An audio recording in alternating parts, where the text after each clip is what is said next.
Madam President, as I speak today, ongoing developments in West Africa are deeply troubling.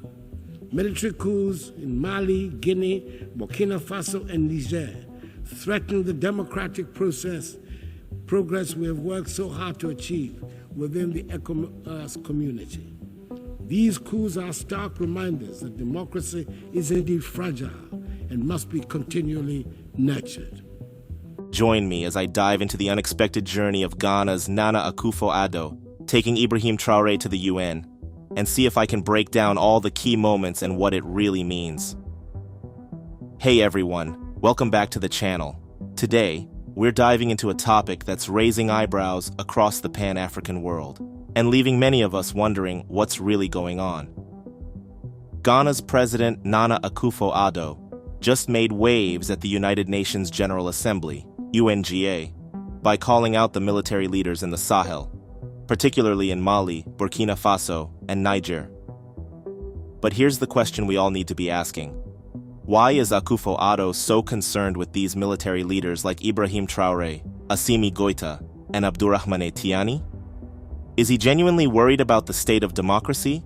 Or is there more to this than meets the eye? Let's get into it. During his speech at the UNGA last week, President Akufo-Addo addressed various issues relating to Ghana and Africa's progress.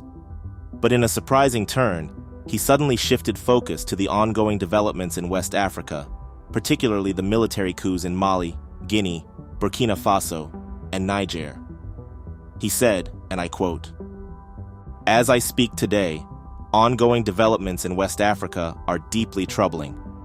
Military coups in Mali, Guinea, Burkina Faso, and Niger threaten the democratic progress we have worked so hard to achieve within the ECOWAS community.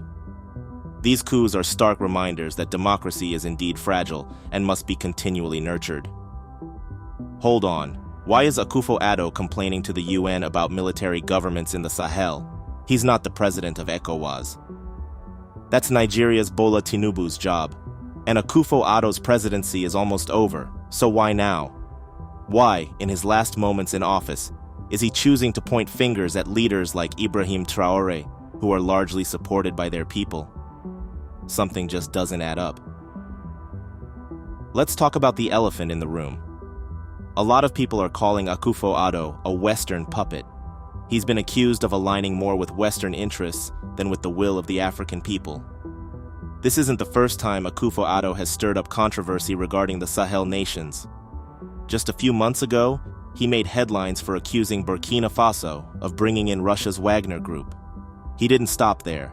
He even reported it to U.S. Secretary of State Antony Blinken, causing a diplomatic uproar between Ghana and Burkina Faso. Before we continue, welcome to Pan-African Lens. If you're passionate about Africa's diverse cultures, rich history, development, and the contemporary issues shaping the continent and its diaspora, you've come to the right place. Be sure to subscribe and join the conversation as we explore these powerful stories together. Let's continue. Doesn't this raise some red flags? Is Akufo-Addo genuinely concerned about West Africa's stability? Or is he playing into the hands of Western powers who fear the growing independence of leaders like Ibrahim Traoré and Assimi Goïta? Many Africans see the rise of these military governments as a rejection of neocolonial control. So, when Akufo-Addo criticizes them on a global stage like the UN, whose interests is he really serving? Let's break it down. Akufo-Addo has spent 8 years in office, but for most of that time he didn't have much to say about Sahel's struggles. Now, as his presidency is winding down, he's suddenly on a crusade against the military governments in Mali, Burkina Faso, and Niger. But here's the kicker. None of the other democratic neighbors of the Sahel, Benin, Nigeria, Togo, Senegal, or Ivory Coast, have voiced the same concerns as Akufo-Addo.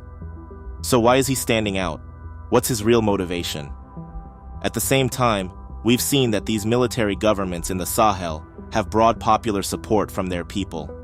In Burkina Faso, Ibrahim Traoré is viewed as a hero for standing up to France and asserting African sovereignty. The citizens of Mali and Niger have expressed similar sentiments toward their new leaders, Assimi Goïta and Abdourahmane Tiani. So, If the people of these countries are happy with their military leaders, why is Akufo-Addo so pressed about it? Here's another point that's been bothering a lot of us. Ghana recently had its security chiefs visit Burkina Faso to thank them for preventing terrorists from infiltrating Ghana's northern borders. Let me repeat that. Ghana thanked Burkina Faso for securing the region. Yet at the UN, Akufo-Addo decided to criticize Burkina Faso's leadership instead of acknowledging the security cooperation that's actively protecting Ghana. How does this make sense? If Burkina Faso is helping to keep Ghana safe, shouldn't Akufo-Addo have used his platform at the UN to talk about the regional security threats, like insurgency, and the need for stronger collaboration? Instead, he chose to slam Ibrahim Traoré and the other military leaders. It feels like a missed opportunity, doesn't it? Here's something that's becoming more and more clear. Africans are rethinking democracy. For decades, we've been told that Western-style democracy is the only way forward. But in 2024, many Africans are starting to question whether democracy is the panacea we've been led to believe. Yes, democracy is important, but is it enough? What about governments that actually solve problems, develop their countries, and uplift their people? In the Sahel, the citizens are seeing real results under their military governments, results they weren't seeing under so-called democracies. So, if these military leaders are delivering what the people need, does it really matter what kind of government they have? The truth is, Africans don't care what name we give the system. Whether it's a democracy or a military government, what matters is solving the problems of development, security, and prosperity.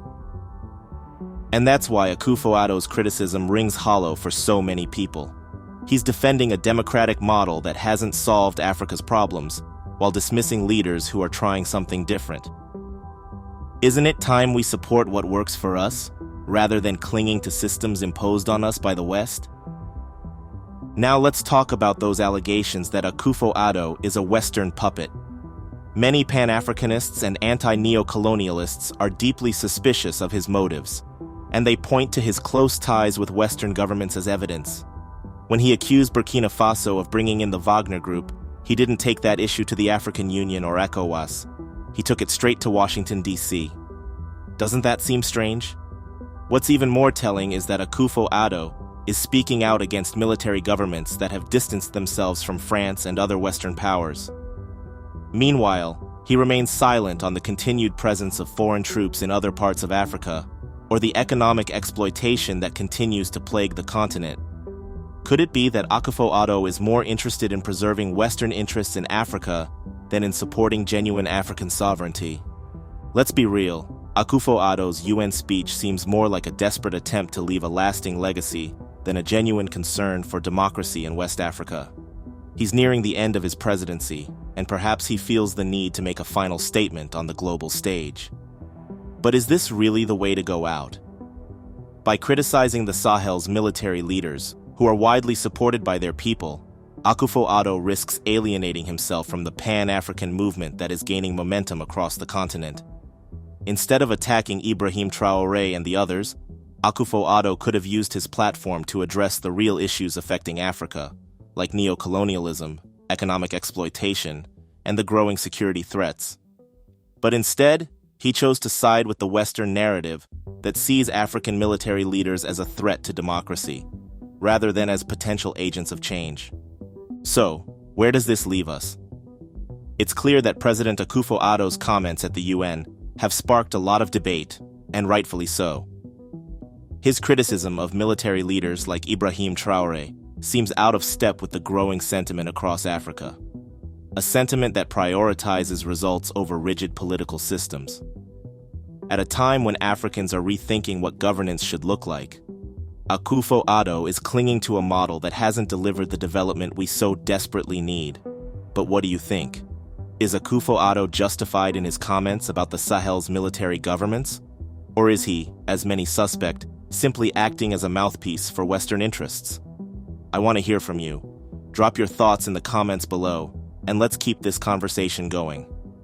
And as always, if you're passionate about African sovereignty and the fight against neocolonialism, don't forget to like, share, and subscribe for more content like this. Until next time, stay strong, stay proud, and stay Pan-African. Thank you for watching Pan-African Lens. If you enjoyed this video and want to continue celebrating Africa's heritage and discussing its future, please like, share, and subscribe.